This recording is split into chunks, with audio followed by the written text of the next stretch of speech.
Sir இந்த bike நீங்கள் எடுக்கும்போது என்ன ஆன் ரோட் ப்ரைஸுக்கு எடுத்தீங்க அண்ட் இப்போது எத்தனை கிலோமீட்டர் ஓட்டியிருக்கீங்க இது வரைக்கும் இன்னைக்கு வரைக்கும்? நான் வந்து எடுக்கும்போதுங்க, எந்த இயர்ஸ்?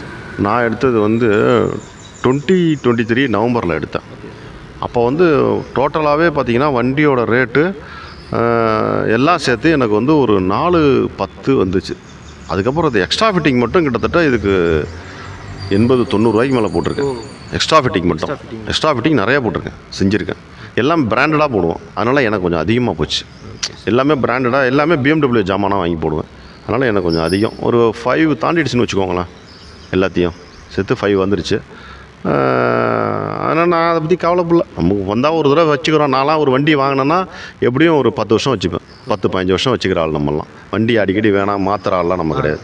இப்போ என்கிட்ட ஒரு 4-5 வண்டி இருக்குது. 2 பைக்கு, 2 கார் இருக்குது. அதனால் நான் எதையும் வச்சுக்க மாட்டேன், திரும்ப விற்க மாட்டேன். அது நம்ம கூட இருக்கணும். அந்த மாதிரி தான் நான் எய்ம் பண்ணுவேன். அது மாதிரி நம்பர்லாம் கொஞ்சம் ஸ்பெஷலாக வாங்குவேன். அதனால் எனக்கு ஒரு 5 ரூபாய்க்கு மேலே வந்துருச்சு. 5-5.25 கிட்ட வந்துருச்சு.